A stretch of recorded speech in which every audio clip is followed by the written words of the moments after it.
We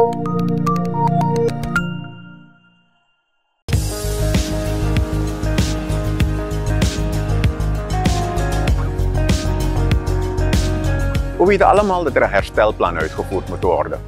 Gelukkig is het ook niet blijvend. We kunnen het allemaal een beetje makkelijker maken voor onszelf. En weet je hoe je dat kan? Door elkaar te helpen. Succes en we kunnen het samen.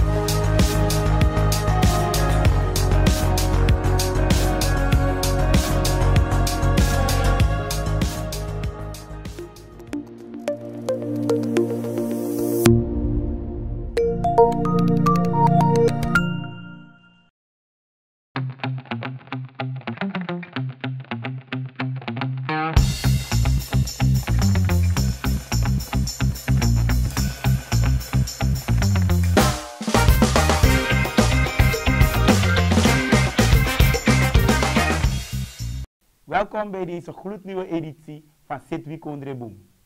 In deze editie belichten we zaken die effect hebben op uw portemonnee. We heren de mij tak we zitting, maar wansan umus debewus dat in een zinsconstructie is, umus let op dat wow. Dat wil zeggen, we gaan het samen doen. Asana, you, nangami. In deze editie belichten wij het verbeteren van de tuinbouwsector via het SAMAP-project.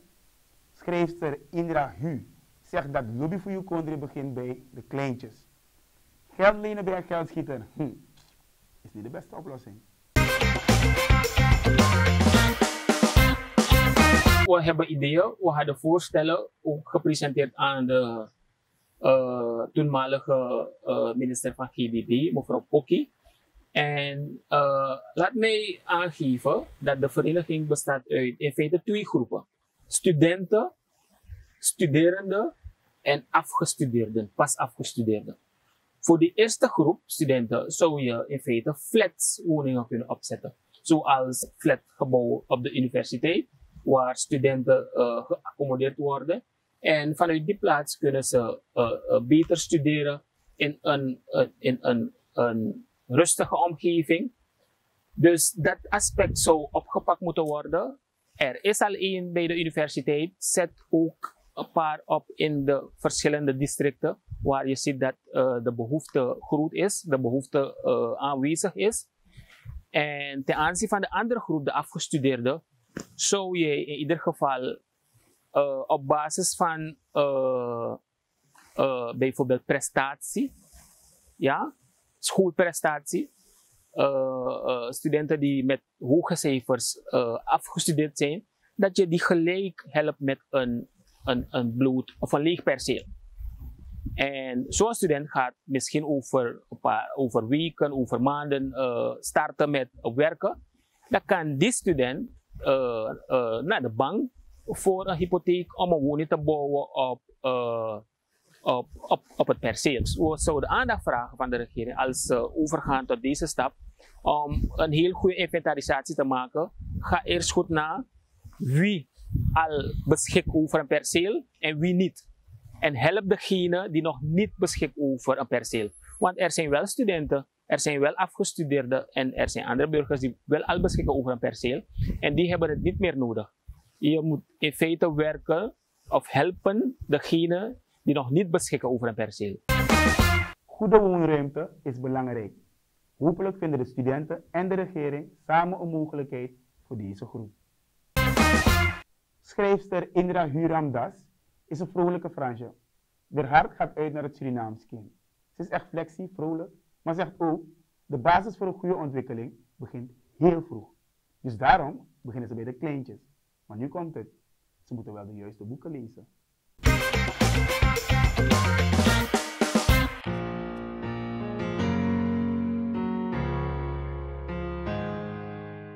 Vaderlandsliefde.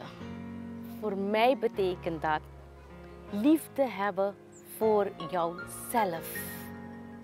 Het moment dat jij liefde hebt voor jezelf, alles om je heen, hier onder een boom sta ik. Zelfs voor de boom en de plant heb je liefde dan. Vaderlandsliefde is liefde voor elkaar. Samenwerken, mooie dingen doen om ons land vooruit te brengen. Vaderlandsliefde is wanneer jij probeert om onze kinderen, bijvoorbeeld, ik begin bij de kinderen, ik ben kinderboekenschrijver, hen voor te schotelen dat wat zij zien, ja, dat is het. Vaderlandsliefde, samenwerken, dat is het. Hoe wij ook hier samenkwamen, nu zijn we er. Samenwerken, dat is vaderlandsliefde. Hoe probeer ik vaderlandsliefde te verspreiden? Door boeken te schrijven die herkenbaar zijn voor onze kinderen. Herkenbaar zijn voor onze mensen die het pakt en leest. Vaderlandsliefde kun je verder brengen door projecten te doen. Ik noem projecten, maar hele andere mooie dingen te doen in je omgeving. Waarbij mensen zien, ja, je houdt van je land. Vernietig je land niet. Maar probeer iets op te bouwen dat voor generaties lang nog te genieten is. En generaties lang nog zeggen van ja, dat hebben wij samen bewerkstelligd en wij gaan door. Dat is vaderlandsliefde voor mij. Schrijven voor mijn land. Boeken lezen is een feest voor kinderen. Lees daarom samen met uw kinderen en maak er een feestje van. Alasma, op Wansanif Taki. Je hebt het recht op je eigen mening. Het IMF-vraagstuk is nog steeds een heet hangijzer in de Surinaamse samenleving. De regering heeft al aan alle eisen voldaan om goedkeuring te krijgen van dit kredietfonds. De studenten Sibe Jean-Luc, Denzel Beren en Demarisha Boldewijn vertellen waarom de stap naar het IMF nodig is. Ik vind het een heel belangrijke stap die de regering heeft gemaakt, omdat we nu in een financiële crisis zitten en we hebben niet genoeg middelen of conditie om het zelf te doen. Dus dat is wel een mooie stap die ze hebben gemaakt naar het IMF, maar ze kunnen meer gaan produceren of meer gaan exporteren dan het importeren. Ja. Dus ik vind niet dat het echt een grote hulp zal bieden. Ja, het zal heel wat gaten gaan lappen, maar we moeten meer gaan produceren dan het importeren. Ik vind toch wel dat het een goede keuze is dat ze naar het IMF zijn gegaan, omdat dat onze enige hulp is die ons kan helpen, als het ware, om uit de economische crisis te gaan. Vind ik het wel een belangrijke keuze van Suriname. Het was noodzakelijk dat de regering moest stappen naar IMF, omdat het een feit is dat Suriname te maken heeft met de economische crisis. En daarnaast hebben we ook te maken met een COVID-19-pandemie, die ook effecten heeft, negatieve effecten namelijk, op de economische crisis. Dus het was een belangrijke stap om te nemen om naar het IMF te gaan. Dus de sectoren waaraan ze moeten werken om een verbetering in te brengen, dan zei ik sowieso rijst, goudsector, de bananensector of wakofensector, moeten ze meer een boost gaan geven, zodat we meer valuta's gaan verdienen en om in Suriname te krijgen. Nou, naar mijn mening is het slechts een ondersteuning. Wat Suriname uit de economische crisis gaat halen is goed bestuur, good governance. De regering moet ervoor zorgen dat ze de financiële middelen goed gebruiken, dat ze die dan investeren in de juiste sectoren, zodat we uit de economische crisis kunnen komen. De financiële middelen kunnen gebruikt worden om te investeren in de productie. Toch? De productie zal Suriname naar grotere hoogtes brengen. De vissen zullen het land binnenkomen, dus ik zou zeggen, de agrarische sector is heel belangrijk, niet alleen voor de lokale markt, maar ook om te exporteren, zodat we daadwerkelijk de vissen naar binnen kunnen krijgen, zodat we de economische crisis, zodat we eruit kunnen komen.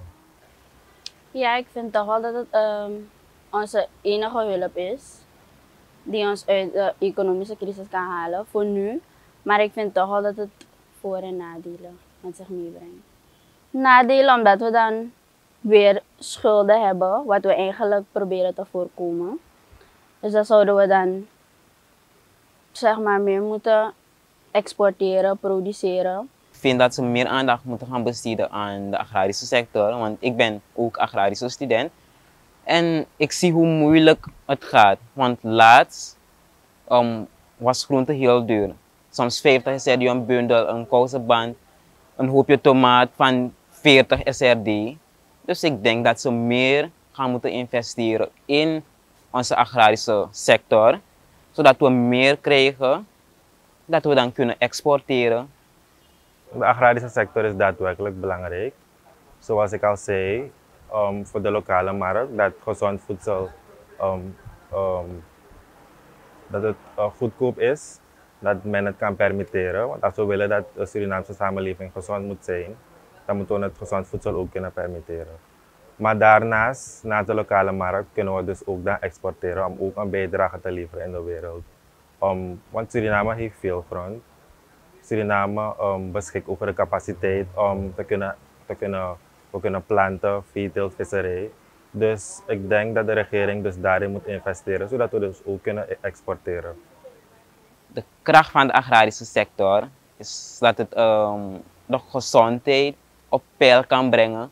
Want we moeten gezond eten. Heel wat fruit, groenten en zelfs vlees voor eiwitten. Dus ze moeten meer gaan investeren in die sector. Eén van de belangrijkste sectoren hoor. Productie, productie, productie. Dat is wat Suriname uit de crisis zal halen. Wat raken we dieren? Dat wordt er meestal thuis geroepen. Dus niet voor morgen. We kunnen niet zonder water. En water is ook duurder geworden. Door zuiniger om te gaan met water, houden we meer geld over in onze portemonnee. En voor het milieu is het ook beter. Daarom hebben we aan het woord waterdeskundige Oglaya Verwij.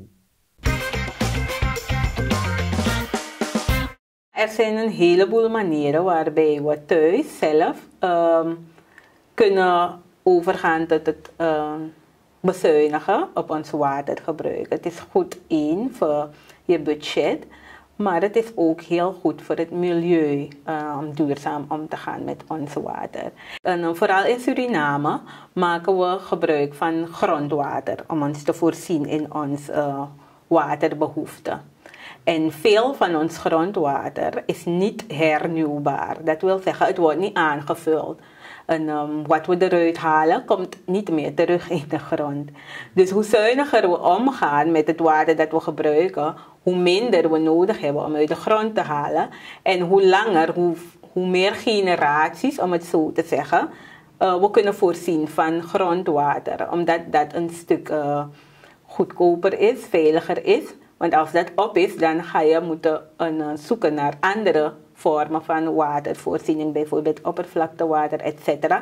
En dan kom je weer op een moeilijkere technologie, meer geld, etc. Dus daarom benadruk ik het duurzaam gebruik van vooral ons water hier in Suriname. In ons huis hebben we een heleboel grote waterverbruiksgroepen, om het zo te noemen. Je hebt bijvoorbeeld de badkamer, je hebt het toilet. Wanneer we afwassen, dus in de keuken, gebruiken we heel veel water. Maar ook om kleren te wassen, onze wasmachines of ook wasautomaten. Die zijn eigenlijk de plekken waar we het meest water gebruiken. En dan heb je nog een beetje als je bezig bent te koken en natuurlijk ook water om te consumeren. En een andere groep heb je dus niet, dat geldt niet voor iedereen, maar wel voor mensen die een tuin hebben en heel actief hun tuin gebruiken. Dat is dus eigenlijk ook een hele grote waterverbruikgroep als ze natuurlijk een leidingwater gebruiken. Water is kostbaar, dus ga er zuinig mee om. We zijn bijna bij het eind van deze editie van Circuit Kondre Boom. Deze financiële krappe tijden zijn niet makkelijk. We kunnen het ons niet veroorloven om kostbare SRD's te verliezen. Leanda Zeldenrust praat over de gevaren van het lenen van geld. Kaartje B. Zomaar kaartje B. Oh, sorry. Juna geldschieter. Ai. Poti? Met hoeveel letter P? En Juna?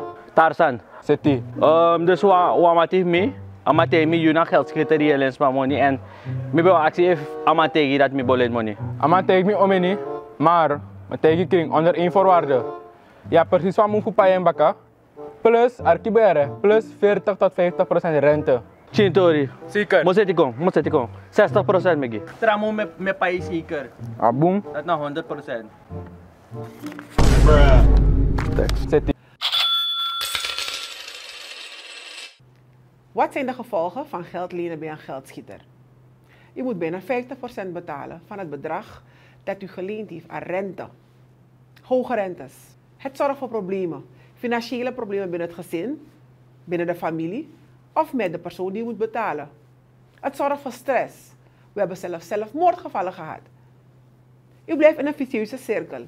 Want u verdient, u betaalt, haast alles wat u verdient, u houdt bijna niets over om van te leven. Hoe kunnen we deze uitdagingen minimaliseren?